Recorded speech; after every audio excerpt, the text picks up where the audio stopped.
This is the latest in science fiction, fantasy, and horror news for September 20th, 2018. And opening right up with a small video game article here called It's About Distance. It's a Tron-inspired racing game graduating from Steam Early Access if you're looking for something to do. Steam always has some really great sales on.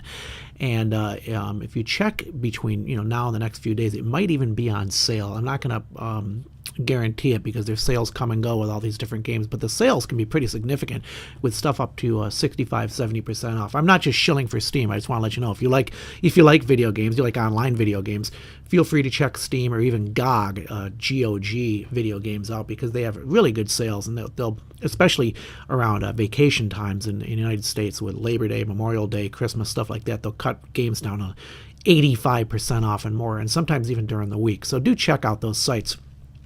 Jumping over to Star Wars really quick. Star Wars news, but not directly Star Wars itself. It's the Han Solo jacket, and it's the actual one worn by Harrison Ford. It's going to go for the auction block. The Han Solo jacket worn by Ford for The Empire Strikes Back, and that's going to be auctioned off to a highest bidder, and they're thinking it's going to fetch at least $1 million. I would be surprised if it fetched anything less than $1 million straight out of the starting gate on that one. Going to be kind of cool to see how much they do get for that coat. Jumping to fantasy really quick. Game of Thrones author George R.R. Martin didn't want the show to end. He said we could have gone 11, 12, or 13 seasons. And my personal feeling on that is they did fine as it is. As you know, I said I've binge watched Game of Thrones over the last few weeks. Absolutely loved it. Just incredible. Every episode was fantastic. Loved every character in it. But I'm glad it didn't go on another, 10 or 20 or 30 episodes, because it seems like it was just enough for the story, and it was great. And by the way, on a separate note, I will be reading all the Game of Thrones books. I finished the first one, which is unbelievable. If you haven't read any of the Song of Ice and Fire series, start, of course, with Game of Thrones. And I'm going to tell you right now, they're humongous books. Very detailed, at the level of, like, if you ever read Tom Clancy, where he would go on for 2 or 3 pages about like a machine gun in detail, or maybe the how an agency was made up, like a spy agency or something. And you would think, well, that's really boring, but it's not, because he wrote that well. It's the same thing with George R.R. Martin. He would talk about stuff like dust on a windowsill that somebody's looking at, and I remember just thinking, this is incredible. I'm just reading about dust on a windowsill, but the way he writes is so good. That's why the books are huge. The writing style is fantastic, and that's why this is such a good series, because whoever took the stories from the books, there's different people who worked on all this, of course, but every story was done really well when it was converted to film. So between the books and the film, you really have no losers there. Just all fantastic stuff. If you like reading, do take the time to read these books. And so we're all still waiting for the last novel in A Song of Ice and Fire, of course. Who knows when they'll get around to it. Going over to horror really quick, there's a good review out already for Halloween, with Jamie Lee Curtis's rage fuels a worthy new Halloween revamp with depth, says, and who is that? That is from ArizonaCentral.com. One of the writers there, one of the movie reviewers down at Arizona Central, loved the movie. And I'm going to go see that for sure. I really want to see it. Remember when, if you're old enough to remember when this thing first came out, it was so scary. You're like, oh my gosh, I've never seen anything like this before. And it was just terrifying. This guy walking around, he's killing everybody, and the posters were really creepy. This is like 79, I think, or 78. When the posters started coming out, late 78, early 79, or whatever, 79, it doesn't matter.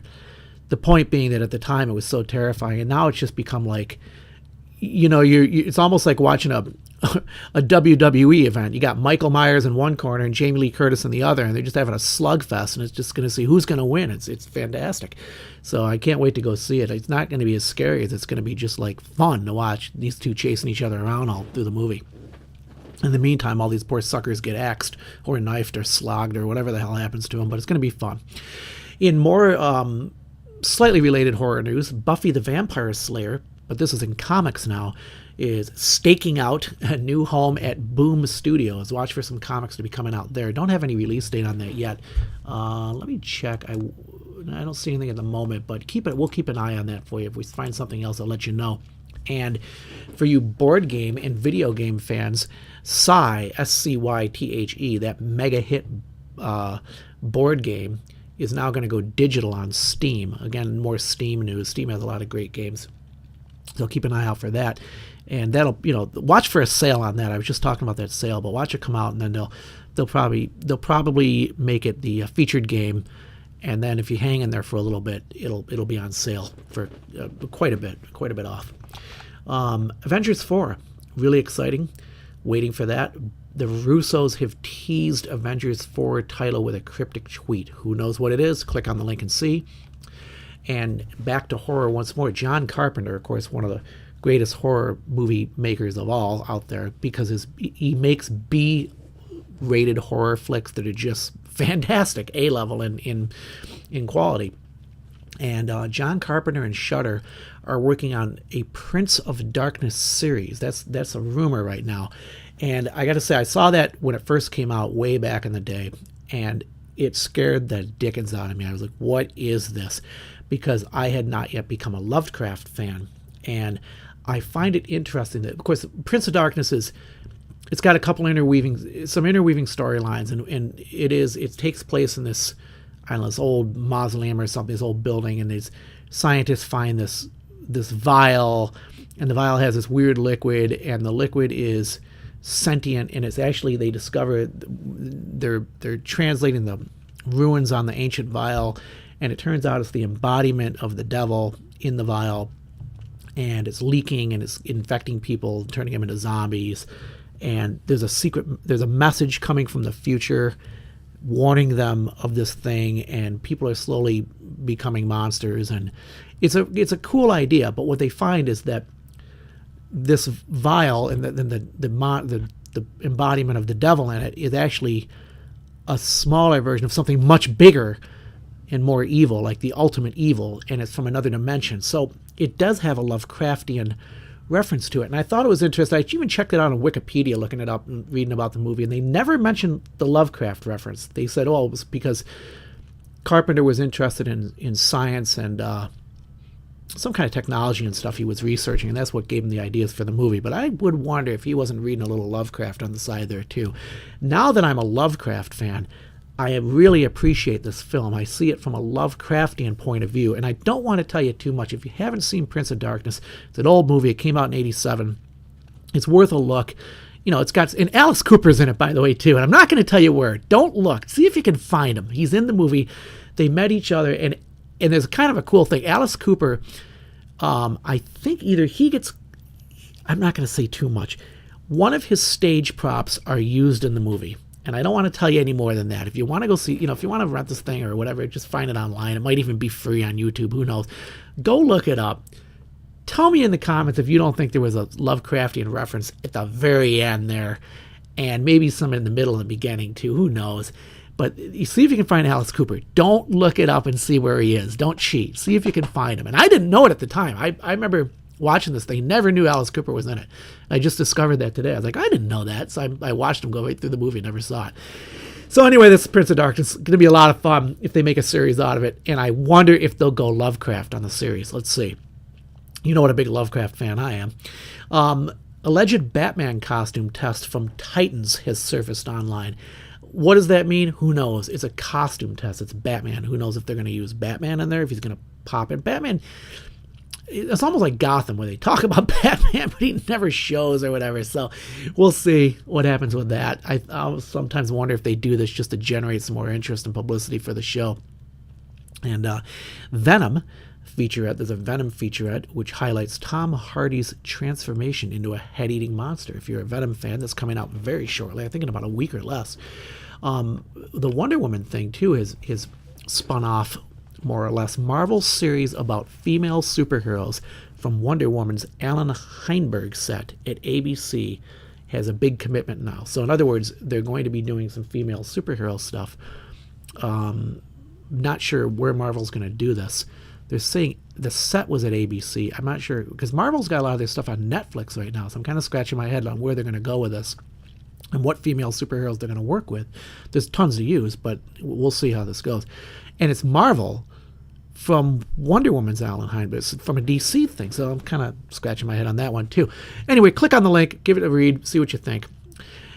Video game fans, Red Dead Redemption, a huge game. I've heard great things about it. Red Dead Online, the first details are revealed, and what that's going to be is the, I want to say open world online thing where you can the world of the Red Dead Redemption game, and you can you'll be in there with millions. Almost like it sounds almost going to be something like Fortnite or whatever. Everybody gets on and they're all shooting each other and riding around on horses and stuff. Could be a lot of fun. Red Dead Redemption's done very well, so check there if you're a fan of that game. For Halloween, 10 apocalyptic horror movies worth seeing. And by the way, I didn't look at the list very quick or very very long. I just took a quick glance at it. I would add that Prince of Darkness to the list because that's kind of an apocalyptic thing. That's the whole point of Prince of Darkness, is this evil's trying to get through and take over the world and blah blah blah. Check that out again. I can't rave enough about it. But if you like apocalyptic horror, and I do, I like apocalyptic movies, especially sci-fi, check out this list. If you're looking for something to read, there's a new fantasy novel out called Cold Iron by Miles Cameron. And you can just quick check the review on that and see if it's something you'd be interested in. Bloody Disgusting, the great horror site, has revisited bloody slasher The House on Sorority Row. So if you're looking for an older flick, I think that's 80s, early 90s. I can't remember when that came out. They're talking about it again, and they got a whole bunch of info on it if you're looking for something else to watch on Halloween. Here's who might... Now, I got a link here. Here's who might play DC's Penguin opposite John Hamm. So we got our first Penguin news that I've seen in a while, because all you hear about is Joker now with the movie coming and everything, but whatever happened to the Penguin? He was a huge deal. When I was growing up and I watched all the Batman stuff and read about Batman and everything in the comics, Penguin was a big deal. And he just, after Danny DeVito played him, he just kind of faded away. And Danny DeVito was the Penguin. It was amazing how well he did that character. Captain Marvel, of course, making huge waves right now. Everybody's getting excited for that movie. There's a link here. You can read more about it. Captain Marvel explained by the people who reimagined her. So that's going to be kind of cool. Again, I would love to see if they're going to have any X-Men ties in there, but the word reimagined is kind of key there. It looks like they may have gone out on their own little storyline here. Wolverine's new healing factor has one limitation. If you want to check on the new Wolverine comic that's coming out, I'm always excited about that. Right now, I still got to finish. I'm reading again.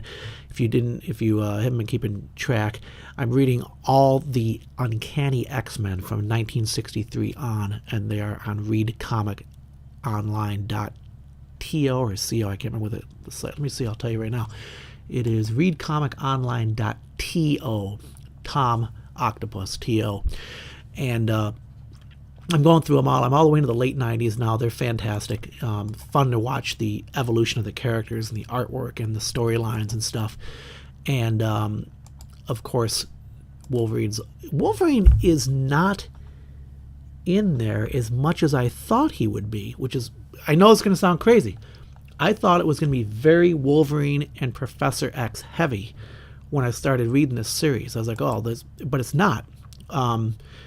Professor X vanishes for a very long periods of time in these comics, and Wolverine's out for a while too, and pops in and does a little bit of conversation and maybe a quick fight or two, and then he's gone again for a bunch of issues. So it's very interesting how they do a carousel of all these characters, and they don't harp on one or two characters for too long, so they're pretty good about it. Anyway, Wolverine's back in modern day. The 2018 Wolverine, the new issues of Wolverine are coming out, and so there's got some new storylines on that. Do check that out. What else have we got here? The internet. Remember, we talked yesterday on the podcast about the new Disney streaming service for Loki and Scarlet Witch TV shows, and they said the internet's going crazy for it. That's made a lot of buzz. People are pretty psyched about that. And we're going to see what other shows, because they said there were more. It was Loki, Scarlet Witch, and also going to be very interesting to see whether they use the original characters from Avengers and whatnot, and who they're going to use and how they're going to do this, and how they're going to, if they do, how they're going to tie it into the Marvel Comics universe. If you're a Doctor Who fan, the new Doctor Who monsters have been revealed for the first time in fresh footage. Jodie Whittaker will be fighting them off, or working with them. Who knows what's going to happen here. Video games again. Leaked PlayStation Plus games for October 2018 include Diablo 3. Great game. Goes back a long ways. And Steam games, of course, I said. Now, Steam today has a sale up to 65% off. And I have not checked GOG yet, but I guarantee it's got up to at least 65 or more % off some games. I was talking about that earlier. And Steam, unfortunately, a little news on here that doesn't look so good. Steam will now be moderating Game Hub discussions. Not sure if that's good or bad because, as you know, many of us know, gamers are some of the most angry people in the whole world, and some of their conversations can get really, really, really nasty. So maybe it's good, maybe it's not. I kind of am into more of an open, as long as it doesn't get where it's threatening of violence or, really, really hardcore crazy stuff, which, is that subject for interpretation or what. I say let them yell back and forth at each other and do what they want. And unfortunately, I just don't think putting a moderator in there is going to do much except just tick everybody off even more and ban people. Then they're just going to go somewhere else and start drumming. I don't know what's going to happen with this. But never been thrilled about this moderation thing. Because it can tend to get out of control. And in the meantime, we've got a rumor of a Supergirl movie. That Supergirl movie, now they're saying it's going to be set in the 1970s. It's going to be interesting to see because Wonder Woman is going to be in 1984, the new one. So the Supergirl movie is going to one-up her by going to the 1970s. Let's see what happens with that. Resident Evil 2 remake shows. I veered out of video games there back to DC again. Sorry about that, but that's the way the news works here. Resident Evil 2 remake shows off some old friends in this story trailer. So if you got it, click on this, you'll get a trailer, and you can check out and see who's back and who you're going to be working with again in Resident Evil 2. New Spider-Man Far From Home set photos take Peter and MJ for a stroll in Prague. So that's kind of giving you a hint of what's going to happen. MJ, of course, is back. And, the ever conflicted love story. And now they're over in Eastern Europe. Let's see what they're going to do there. And if you're looking for something to play, here's 11 new video games to play this fall. Jumping back and forth between movies and games here, just the way the news came in. And the Tokyo Game Show 2018, I've got a link you can click here, live stream schedule. Do click on that if you're looking for some info on the latest games. It's going to be very interesting. A lot of games are introduced over there, and you can see a lot more, a lot sooner than you would find over in the West. And the latest on Amazon's Lord of the Rings. That's the series they're going to be doing, and this is all the latest news on it and who we can expect to see and what's going to happen. I'm just hoping they don't go wandering down some kooky storyline that Tolkien never intended to be there. Because I love The Lord of the Rings, but I was kind of disappointed in The Hobbit when they went on with this white orc, and then they kind of went on a little farther, and they should have just made it. Hobbit should have just been a one-off, one big movie and done. 3.5 hours over. And they made it into 3 movies. And I saw that, I was like, well, you're padding it with material that was never supposed to be there. But that's just my opinion. If you're looking for some music, particularly metal, which I love, 11 metal songs here inspired by H.P. Lovecraft. Love Lovecraft, love metal, love music. There you go. Can't lose. What to expect from the Netflix Avatar series. That's getting a really big buzz all of a sudden in the news. You can check. It looks like it's. I can't even say much about it. I haven't looked a whole lot. I'm going to be honest with you. I don't know a lot about the Avatar series. I've not followed that one. Of all the things I have followed, that's one. There's so much to follow. So check that out, you Avatar fans. See if it's going to be something you're going to be interested in, or do you think they're just going to trash it? The Daredevil season 3 is coming though, and I'm really excited about that because season 1 and 2 were just fantastic, and really looking forward to seeing the bad guys and Daredevil slugging it out again. I love watching these D'Onofrio, I can't say his name now. I can't say it. Vincent D'Onofrio, but he plays a fantastic villain in this thing. And looking to see these guys go at it again. Daredevil season 3. Here's the release date, and it's less than a month away, and looking forward to it. Speaking of which, I'm still watching that Iron Fist season 2. And as I said, it's way, way, way better than season 1, which I after I watched season 1, I did go through the whole thing. I didn't like it. I had said I wouldn't watch it anymore, and I had heard that season 2 was much better, checked it out, And like I said yesterday in the podcast, it seemed as if Marvel had listened to all the complaints on season 1 and erased them. I'm up to episode 6 right now. It's got a couple little flaws in the latest episode. I don't want to say too much. It's got a couple silly things, where like they need to find somebody and they're in New York City and bang, they find him like in the next scene, New York City. And I'm kind of like scratching my head on a little bit here, but I'm still really enjoying the series. So I'd say I'm still going to give it a B plus right now as it's going. I was given an A up until late episode 5, episode 6, and I was kind of like, a couple things going on in there that made me scratch my head, so I brought it down a notch. But I'm not complaining or trying to be picky. I'm just really enjoying the series, and I really hope they don't go downhill with this thing from this point. So let's see what happens with it. We'll keep an eye on it. Daredevil, I expect to do nothing more than fantastic. And I'm going to give one little... Well, I don't want to tell you who comes back and who shows up in Iron Fist. Someone's going to show up in Iron Fist, and I don't want to tell you who it's going to be. I don't want to root it for you. So do check out the link for Daredevil Season 3. Keep an eye on it. And we'll have more news for you very soon in sci-fi, fantasy, and horror. In the meantime, please do take a moment, if you got time, check out our social media links. We've got stuff on Facebook, Pinterest, Instagram, Twitter, Minds.com, all those exciting things. Please just click on them. Give us a like, if nothing else. But if you can follow us, that'd be great. In the meantime, have a great day. We'll see you soon.